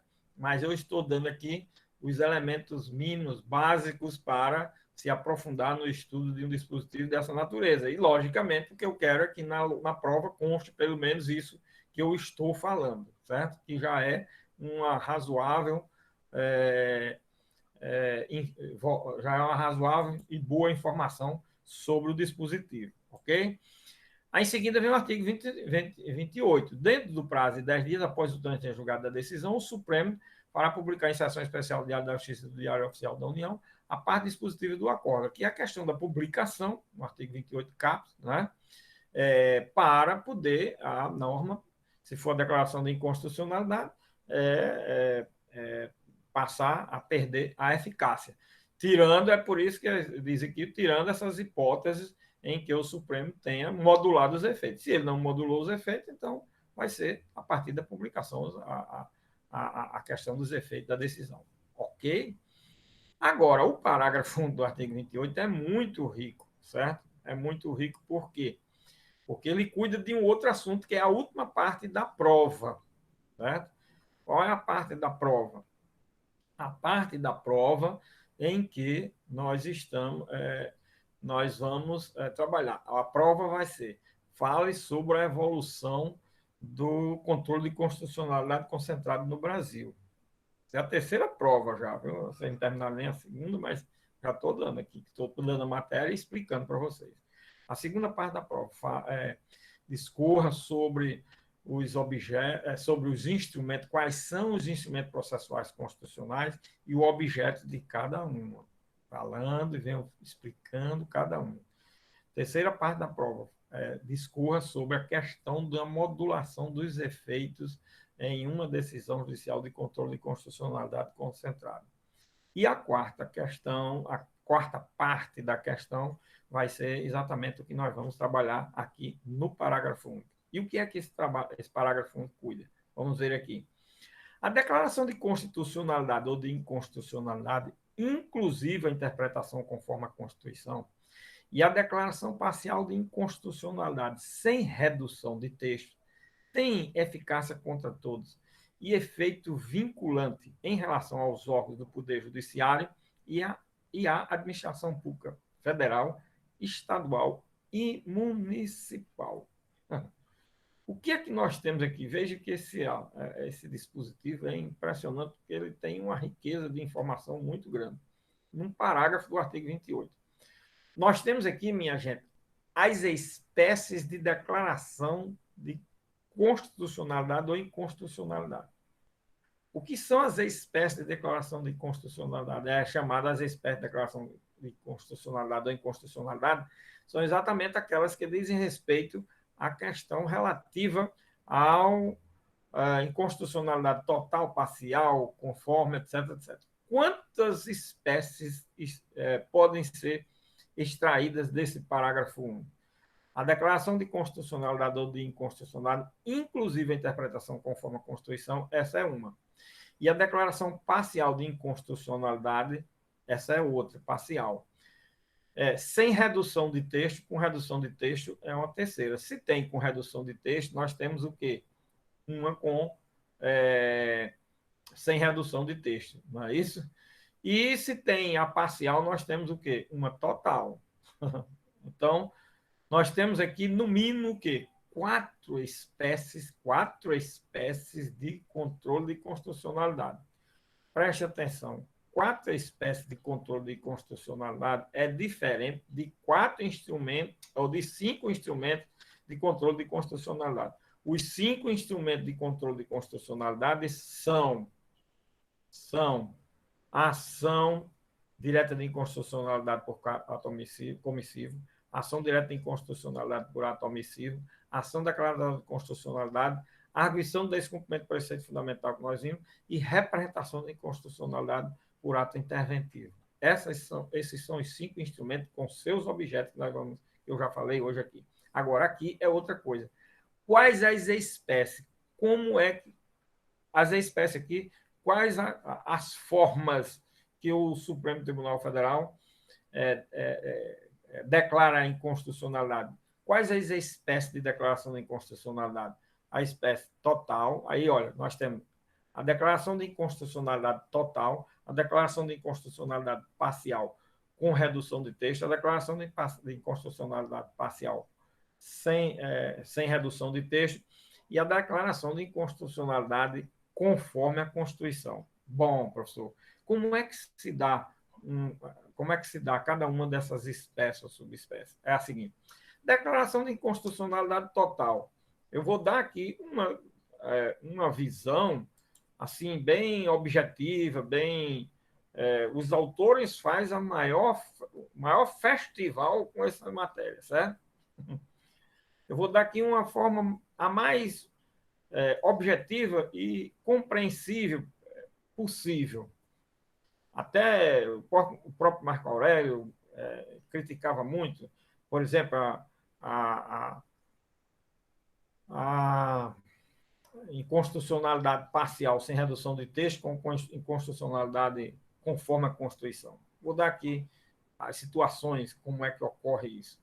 A declaração de inconstitucionalidade total se dá quando se declara uma lei inteira inconstitucional. Sempre isso se dá por questão de forma. Não é? Falei aí da lei de servidores públicos criados pela Assembleia sem ser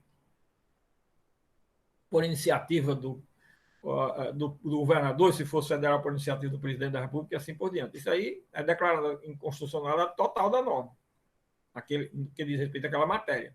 Não é? Muito bem.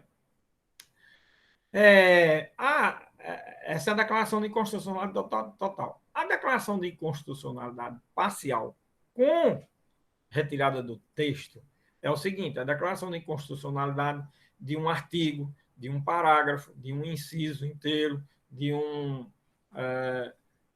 capítulo da lei, tira-se aquilo dali que foi declarado inconstitucional, é retirado do texto, ou o artigo inteiro, ou o parágrafo inteiro, ou o inciso inteiro, ou uma linha inteira, ou um capítulo inteiro da lei.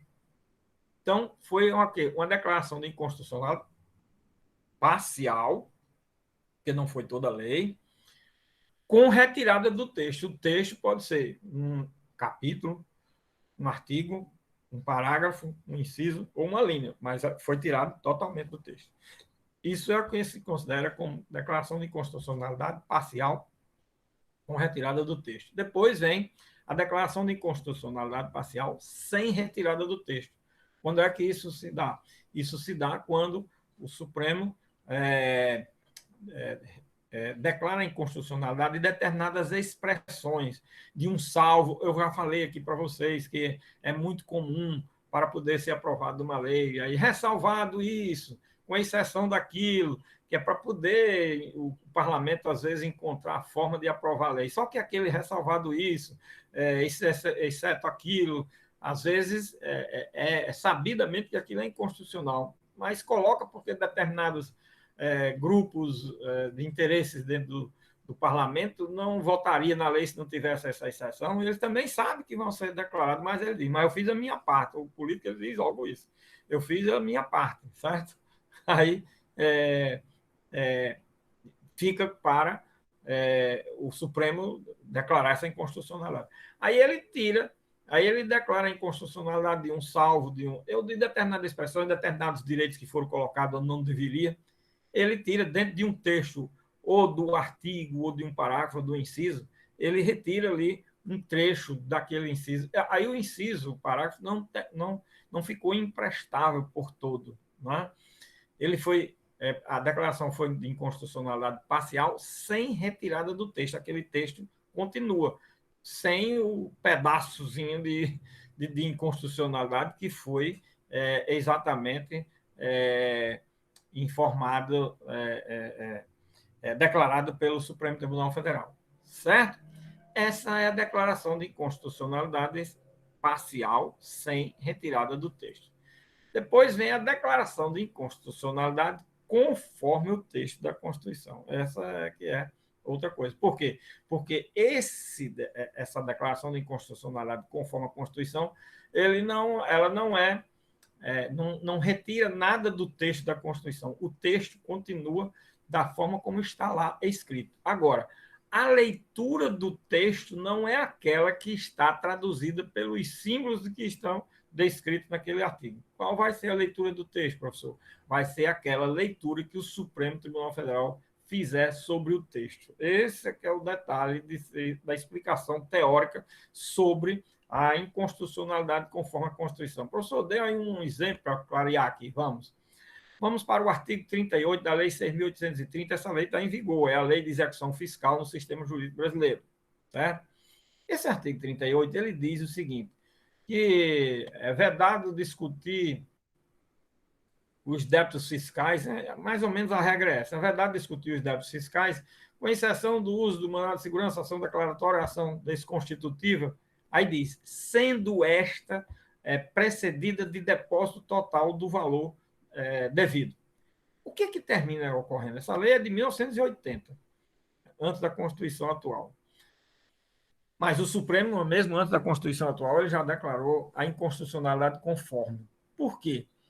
Porque diz a lei que quando se trata de uma ação de desconstituição de crédito tributário, isso aí vocês vão ver em matéria tributária, eu quero dizer o seguinte, que você pode ajuizar uma ação declaratória de inexistência de débito tributário e pode ajuizar uma ação de desconstituição do crédito tributário. O crédito já foi constituído, você ajuiza uma ação de nulidade, de anulabilidade do crédito tributário. Aí essa lei diz que, neste caso, que os mais comuns, são os mais comuns, você não pode ajuizar esta ação se não fizer o depósito da quantia que o Estado, a União, o Estado, o ente público tributante tenha dito que você deve. Então, na prática, o que acontece? Praticamente inviabiliza a utilização da ação.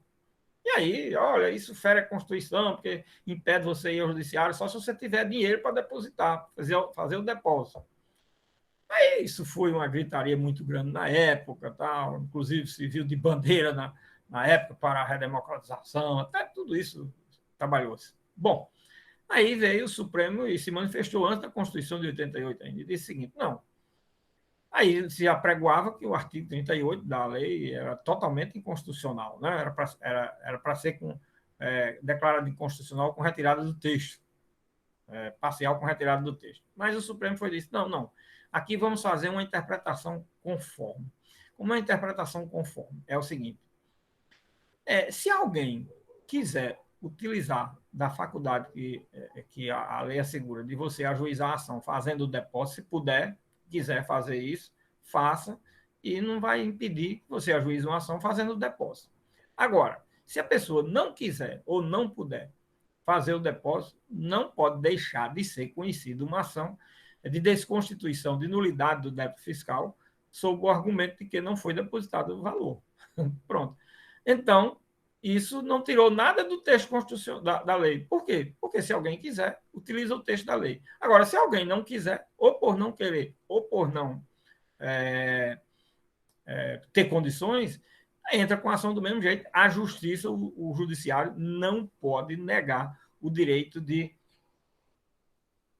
conhecer e processar essa ação por falta do depósito. Então, vocês vejam aí como é interessante esse aspecto. Aí nós chegamos à quarta forma, espécie de declaração de inconstitucionalidade. Então, se vocês quiserem saber esses conceitos, ou vocês vão para algum autor, busca esses conceitos, né? Ou se valha dessa aula. Na doutrina tem, né? Você encontra aí os autores que trabalham em direito constitucional têm, e tem o conceito que eu estou dando aí, que vocês vão ver, que apenas modifica a forma de dizer. Vocês vão encontrar na doutrina exatamente essa explicação. Bom, aí depois diz que qualquer que seja a forma de declaração de inconstitucionalidade, ela tem eficácia contra todos e efeito vinculante. Então, nós temos o quê? Nós temos aqui mais, esse parágrafo, mais coisa com relação aos efeitos de uma decisão em controle de constitucionalidade, que inclui aqui a questão de quem? Dos destinatários, que é quem? Todos. Inclui a efeito quanto às espécies de controle, que foi a que nós vimos, e efeito vinculante, ou eficácia vinculante. Repare como os efeitos da decisão produzem uma série de consequências que nós já vimos. Efeito da decisão pode ser visto, então, sob o aspecto do objeto, do tempo, dos sujeitos, das espécies de declaração de inconstitucionalidade e das espécies de declaração de inconstitucionalidade e da forma vinculante ou não. Olha aí. Então, você pode ver os efeitos da decisão sobre, no mínimo, aí essas 5 perspectivas você pode trabalhar os efeitos da decisão. Então, a declaração de inconstitucionalidade, olha agora a leitura do dispositivo que leva. A declaração de constitucionalidade ou inconstitucionalidade, inclusive a interpretação conforme a Constituição, a declaração parcial de inconstitucionalidade, sem redução de texto, tem eficácia contra todos. Com relação aos destinatários, o efeito da decisão é contra todos, erga omnes.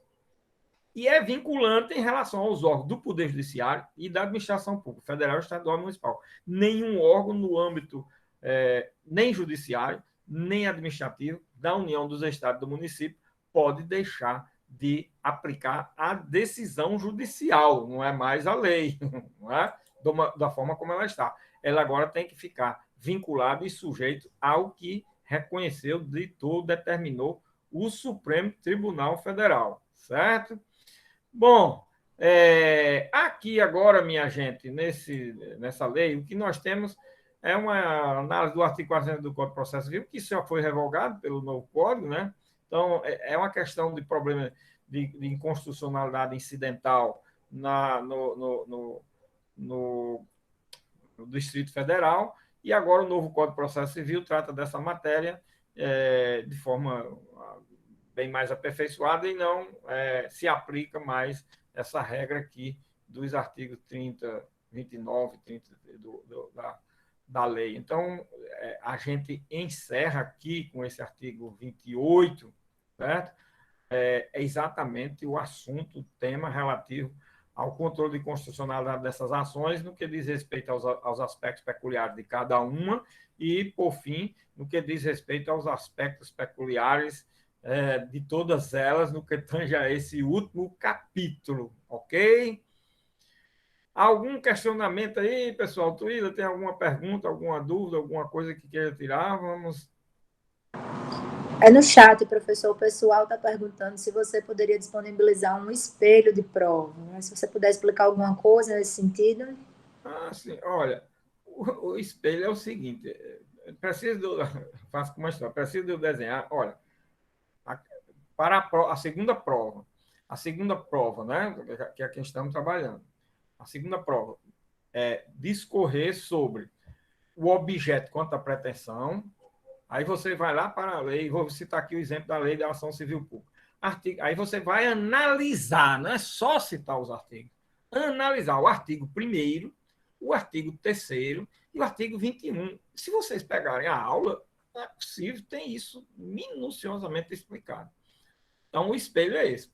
Aí você pega o da ação civil pública quanto à pretensão. Aí você pega quanto ao resultado da ação civil pública, o artigo 11, 13, 14, 15, 16, tem vários dispositivos. E eu, o tempo todo na aula, falando isso. E dizendo, aqui é efeito da sentença, efeito principal, efeito acessório. Tudo isso eu falo. O espelho, a prova, é exatamente isso. Agora, vocês coloquem o quê? Vocês só é pegar e colocar. Efeito quanto à pretensão na ação popular, por exemplo. Aí divide quanto à pretensão. o tema, né? Efeito quanto ao resultado na ação popular. Aí fala sobre os efeitos quanto ao resultado na ação popular. Efeito quanto à pretensão na ação civil pública, é outro capítulo. Efeito quanto ao resultado na ação civil pública, é outro capítulo. Aí depois, efeito quanto à pretensão na ação de improbidade administrativa, é um capítulo. Efeito quanto ao resultado na ação de improbidade administrativa, é outro capítulo. Então, vocês pegam, faz a prova numa estrutura, se querem organizar, ter uma estrutura de 6 itens, no mínimo, aí, né? De 6 itens, 6 capítulos, eu não sei como vocês querem trabalhar. Eu não gosto de fazer, porque aqui não é concurso que vocês têm que obedecer muitos requisitos. Eu deixo mais um pouco de liberdade ao aluno, mas digo que eu quero saber o poder criativo dele. Isso é muito importante, certo, minha gente? Porque você pega. Agora, se você quer seguir um roteiro para a prova, está aí um roteiro que eu estou passando para vocês, tá certo? É fazer a prova em 6 capítulos dessa forma. Agora, cada capítulo desse você vai analisar, não é? Você vai discorrer, não é só chegar e mencionar os artigos. Olha, os efeitos contra. O objeto contra a pretensão na ação de improbidade administrativa são os artigos 9, 10 e 11. Oh, meu Deus, o que você disse? Nada, citar os artigos. Eu falei tanto sobre esses artigos 9, 10 e 11, passei uma aula inteira só falando sobre eles. Aí você vai e resume a 2, 3 linhas. Não é possível. Não é possível. Então é preciso que fale sobre eles, que diga, que mostre a classificação, que mostre o que cuida cada um, qual a grande finalidade, o grau de espécie de improbidade, tudo isso eu falei. Aí, quanto aos efeitos, o artigo 12, os efeitos da decisão, os efeitos de uma sentença na ação de improbidade está no artigo 12, incisos 1, 2 e 3. Pelo amor de Deus, foi uma aula inteira sobre o artigo 12. Falei sobre o princípio de proporcionalidade, falei sobre a questão da fixação da sanção, da pena, a natureza, se nós estamos diante de uma ação civil, de natureza civil, se há diante de uma natureza penal, o que é que diferencia? Meu Deus, tudo isso foi falado. Aí vocês têm que descreverem, falarem. Teve uma aula, teve isso. Aí vocês... Eu penso que pegar o texto, pegar a aula, é uma beleza, vocês têm tudo. Se vocês forem procurar livro, só o tempo que vocês passam procurando em livro e indo fazer a leitura, vocês fazem a prova todinha só na aula. Façam pela aula, que eu garanto que a nota sai boa, certo? Agora, se você tiver disponibilidade, quiser pegar um bocado de livro aí e fazer, também não é o problema, certo? E se já viesse fazendo, só estavam concluindo, porque eu venho dizendo o tempo todo como é, tá certo? Como hoje falei bastante sobre a terceira avaliação já. Tá? A terceira avaliação falou quando? Numa aula bem antes de terminar a matéria. Não terminei nem a matéria da terceira avaliação, mas já disse toda a estrutura como é da prova, tá vendo? É só você pegar agora e colocar essa estrutura, ter o poder criativo para estruturar, esquadrinhar, esquematizar. Primeiro você esquematiza, gostam tanto de esquema. Esquema não é para dar resposta, esquema é para estruturar, só organizar, certo? Só serve para isso. Isso é bom. Então, esse livro de esquema para fazer um esquema sobre uma matéria é ótimo. Não diga, pelo amor de Deus, que sabe nada daquela matéria. Pode ler um daqueles livros que você carrega no carro de mão, com 10 quilos, mas não está tendo nada ali de conteúdo. Nada. Pobre. E é por isso que as pessoas não passam nos concursos. Estudando esquema, não vai. E quando passa, é um desastre. Porque você saber direito por esquema, por resumo, por isso, aquilo, outro, você não diga que saiba direito, pelo amor de Deus. Você sabe fazer um esquema de uma estrutura da matéria. Pronto, é o que eu estou dizendo aí. Vocês são especialistas em esquema de estrutura de matéria. Então, eu dou a matéria e espero que vocês saibam muito bem fazer o esquema, a estrutura, o modelo de como vai escrever aquilo. Pronto, certo? Espero que tenha ajudado um pouco aí para a prova, tá certo? E dou a liberdade de vocês fazerem Um faz primeiro os objetos das ações, outros faz depois os efeitos de cada uma. Cada um faça da forma que responda a essa estrutura, tá certo? Tem 2, 3, 4, 5, 6 formas de fazer, certo? De estruturar. Eu não gosto de impor uma estrutura. O professor quer que siga desse jeito. Não. Eu quero que vocês falem sobre esses assuntos. Esse aqui é o detalhe.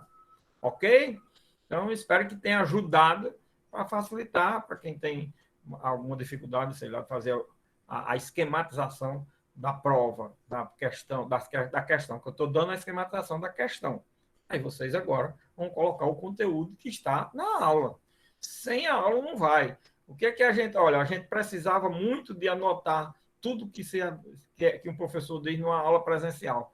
Agora não precisa desse trabalho, por quê? Porque está gravado, depois você só vai pegar a gravação e vai fazendo, como se tiver, de forma bem melhor agora, que você não perdeu nada do que o professor falou. E ao passo que você indo anotando as coisas que o professor vai falando em sala de aula, você perde muita coisa. E agora não, você tem tudo nas mãos. Só é uma questão de fazer. Tá bom? Mas cada professor dá seu espelho. Eu não gosto disso. De estar dando um espelho dizendo que você siga aquele meu. Não. Eu prefiro dar uma maior liberdade de você fazer o seu espelho. Tá certo? Para você mostrar que é mais criativo. Quem é criativo para fazer o espelho da prova. Eu tenho esse outro pensamento. Certo? Mas para um espelho, se eu for num concurso se bota mais alguma coisa, o roteiro. Aqui eu já venho dizendo, o roteiro é esse. Eu estou dizendo repetidas vezes. O roteiro é esse, minha gente. Não tem outra forma. O roteiro é esse, tem que falar sobre esses pontos. A forma que você vai estruturar, não sei, estruture de uma forma que fale sobre tudo isso, sai uma beleza. Certo? Não tem problema nenhum. Vou dar um modelo único para você seguir. Aí quem fugir daquele modelo? Eu fugi do modelo, o professor deve ter tirado ponto. Que conversa é essa? Isso não existe. Eu não vou fazer exatamente para não dar asa a essa imaginação. Tá certo? Pois é, vocês tiveram a liberdade de fazer e não fizeram. Pois mas eu não quero tolher essa liberdade ainda. Eu prefiro explicar mais, dizer que vocês têm mais de uma forma de fazer e assim por diante. Tá certo? Não quero que fique única e exclusivamente o meu modelo. Não, eu quero o modelo de vocês falando de tudo. Eu prefiro assim, vocês são criativos, vocês são inteligentes, são capazes. O problema é que vocês não querem tirar um tempinho, uma horinha por dia. Se vocês tirassem uma meia horinha, uma horinha por dia, já tinha respondido todas essas questões, já vinha fazendo tudo. Na minha época de faculdade, eu tinha muito pouco tempo de estudar depois. Então, eu já ia... Naquele dia que o professor dava a matéria, de noite eu tinha que restabelecer, fazer todo o esquema da matéria, já tinha que estudar tudo aquilo daquele dia, porque se eu juntasse para 2, 3 dias, eu não tinha condições. No final de semana, eu tirava para fazer o estudo daquilo que eu não tinha tido tempo de ver, porque se eu não fizesse isso, deixasse para estudar em véspera de prova, quando era véspera de prova, meus colegas chamavam para estudar. Eu dizia, bom, eu posso ir com vocês para fazer companhia, mas eu não vou estudar nada, eu já estudei para a prova. Já estudou quando? Eu digo, rapaz, todo dia eu estudo o ponto que o professor vai dando, porque eu não tenho tempo, eu trabalhava 2 expedientes, certo? Eu trabalhava. Então, eu só tinha um tempinho à noite, depois que terminava meu expediente, que era exatamente porque eu trabalhava.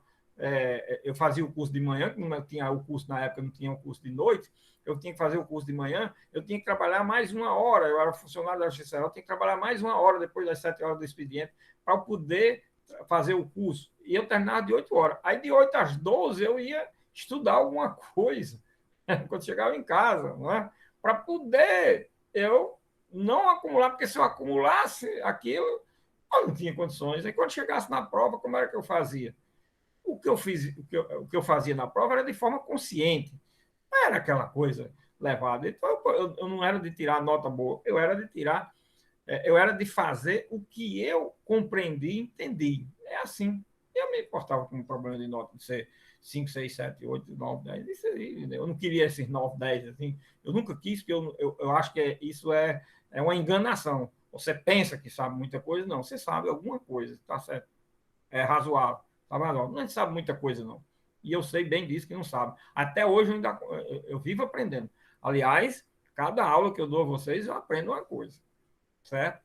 Eu estudo para a aula, eu analiso, durante a aula, na medida que vou falando, eu vou vendo a interpretação, vou vendo o texto da lei, vou fazendo mais uma leitura. Quantas dezenas de leituras eu fiz desses textos de lei? Ainda hoje, nem todas estão suficientes para falar sobre tudo. E dou de forma mais abreviada possível, tendo em vista o problema de tempo que a gente tem aí do curso. Tá bom? Bom, vamos ficar por aqui, né? Tá certo? Obrigado aí quem ficou por essas explicações. Hoje é que dia? Segunda, né? Nossa aula agora é